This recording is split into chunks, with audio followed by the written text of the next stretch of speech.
Shalom Bapak Ibu yang terkasih dalam Tuhan Yesus Kristus. Hari ini kita bertemu kembali di dalam program Sapa Senja. Dan sore hari ini saya akan melanjutkan tema renungan yang saya sudah sampaikan beberapa waktu yang lalu, yaitu tujuan hidup bagian yang ketiga. Masih kita berbicara tentang kehidupan Rasul Paulus dan juga bagaimana dia menasihatkan anak rohaninya Timotius.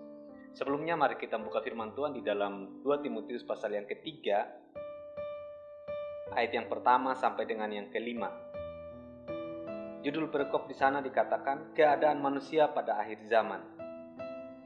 Ketahuilah, pada hari-hari terakhir akan datang masa yang sukar. Manusia akan mencintai dirinya sendiri dan menjadi hamba uang. Mereka akan membual dan menyombongkan diri. Mereka akan menjadi pemfitnah. Mereka akan berontak terhadap orang tua dan tidak tahu berterima kasih, tidak mempedulikan agama, tidak tahu mengasihi, tidak mau berdamai, suka menjelekkan orang, tidak dapat mengekang diri, garang, tidak suka yang baik, suka berkhianat, tidak berpikir panjang, berlagak tahu, lebih menuruti hawa nafsu daripada menuruti Allah. Secara lahiriah mereka menjalankan ibadah mereka, tetapi pada hakikatnya mereka memungkiri kekuatannya. Jauhilah mereka itu. Bapak Ibu yang terkasih dalam Tuhan, ada satu hal yang penting dalam kehidupan ini. Kita harus sadar bahwa akhir zaman itu adalah sesuatu yang pasti dan akan tiba waktunya, ya, akan tiba waktunya. Kita tidak tahu kapan, tetapi pasti akan datang. Dan oleh karena itu kita harus mempersiapkan diri kita sebaik mungkin di dalam dunia ini untuk dapat hidup di dalam LB3, yaitu langit baru dan bumi baru, seperti yang kita dengarkan dalam khotbah-khotbah selama ini. Bapak Ibu yang terkasih dalam Tuhan, dari ayat 1 dari pasal yang ketiga di sana dikatakan akan datang masa yang sukar. Nah, kata sukar sana adalah kalepos, ya. Seperti apa yang sukar itu? Ya, seperti yang saya sudah baca tadi di ayat yang kedua sampai dengan yang kelima, bahwa manusia itu akan semakin jahat, semakin susah diatur lah istilah kata. Nah, saya membagi 3 dosa manusia ini ke dalam 3 bagian. Yang pertama adalah manusia akan lebih mencintai dirinya sendiri. Dari ayat yang kedua bagian A, ya. Manusia akan mencintai dirinya sendiri dan menjadi hamba uang. Mereka akan membual dan menyombongkan diri. Ya, mereka lebih mencintai dirinya sendiri. Lalu kemudian yang kedua adalah manusia tidak mengasihi orang lain. Dari ayat yang kedua bagian B sampai dengan ayat 4. Ya, bagian A.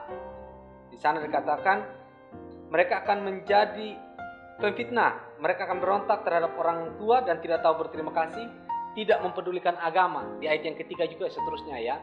Lalu yang ketiga yang paling parah ini, yang paling berbahaya adalah di ayat yang ke-4 bagian B dan ayat yang kelima. Di sana dikatakan lebih menuruti hawa nafsu daripada menuruti Allah, ya. Jadi mereka tidak mengasihi Allah. Kalau tadi lebih mencintai diri sendiri, yang kedua adalah mereka tidak mengasihi orang lain, dan yang ketiga adalah tidak mengasihi Allah. Nah, ini adalah tipikal manusia yang hidup di akhir-akhir zaman.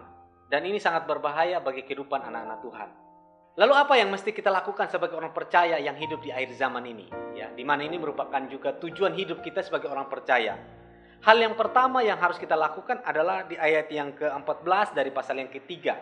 Firman Tuhan berkata demikian, tetapi hendaklah engkau berpegang pada kebenaran yang telah engkau terima dan engkau yakini, dengan selalu mengingat orang yang telah mengajarkannya kepadamu. Hal yang pertama yang harus kita lakukan adalah tetap berpegang pada kebenaran yang sudah kita terima dan kita yakini. Kebenaran apa itu? Adalah kebenaran firman Tuhan. Kebenaran bahwa Yesus Kristus adalah satu-satunya Tuhan dan Yesus satu-satunya juru selamat di dunia ini. Oleh karena itu ketika kita percaya kepada Tuhan, maka kita memperoleh hidup yang kekal, ya. Nah, kebenaran itulah yang harus kita pegang di dalam kehidupan kita.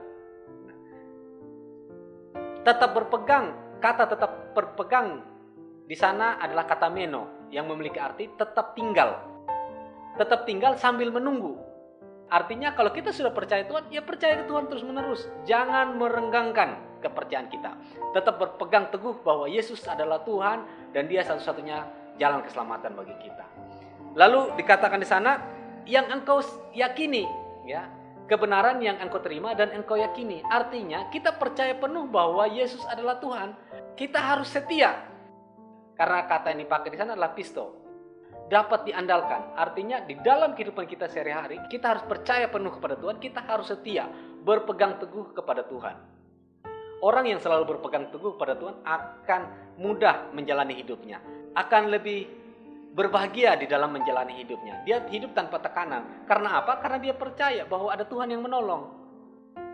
Dia juga tidak takut mati. Karena kalaupun dia mati, dia percaya, ya, dia akan bersama-sama dengan Tuhan. Jadi hal yang pertama, kita harus berpegang teguh pada kebenaran yang sudah kita terima.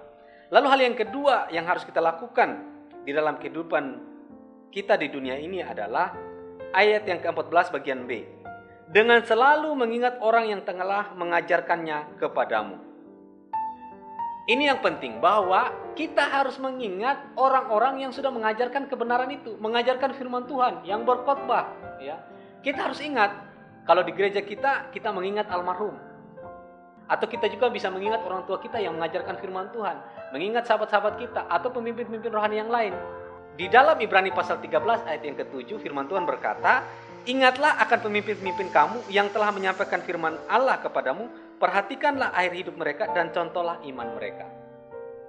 Ingatlah akan pemimpin-pemimpinmu, ingatlah akan orang-orang yang mendoakanmu, ingatlah orang-orang yang sudah membantumu, yang menolong engkau dari kesusahan, yang setia bersama dengan engkau di dalam masa-masa yang sulit. Jadi harus diingat. Perhatikanlah akhir hidup mereka dan contohlah iman mereka. Kita harus mengingat orang-orang tersebut, bagaimana mereka menjalani kehidupan, dan ketika Tuhan panggil kehidupan mereka, kita harus ingat bahwa wow, luar biasa ya.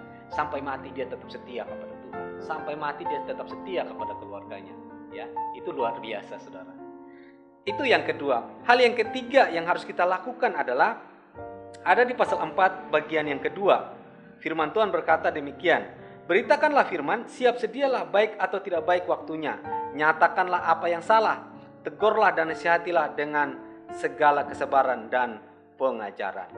Hal yang ketiga yang menjadi tujuan kita di dunia ini adalah kita harus memberitakan firman. Beritakanlah firman, baik atau tidak baik waktunya. Ya, kapan saja.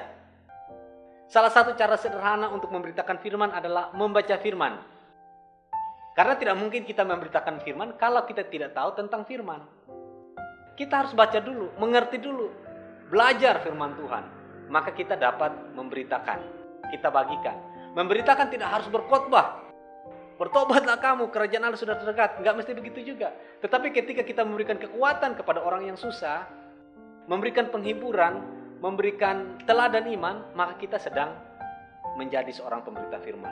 Rasul Paulus juga berkata bahwa kita adalah surat yang terbuka. Artinya kehidupan iman kita menjadi contoh atau role model bagi orang lain. Ketika kita hidup benar, maka secara tidak langsung kita sudah menjadi pemberita firman. Orang melihat, wow, saya luar biasa kagum sama dia. Cara hidupnya, bagaimana dia membina keluarga, bagaimana dia mengasihi Tuhan, luar biasa.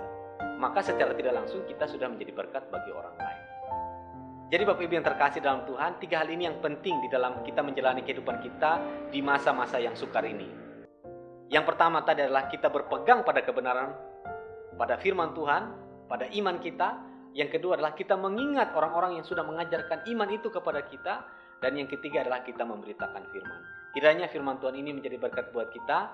Tuhan Yesus memberkati. Shalom.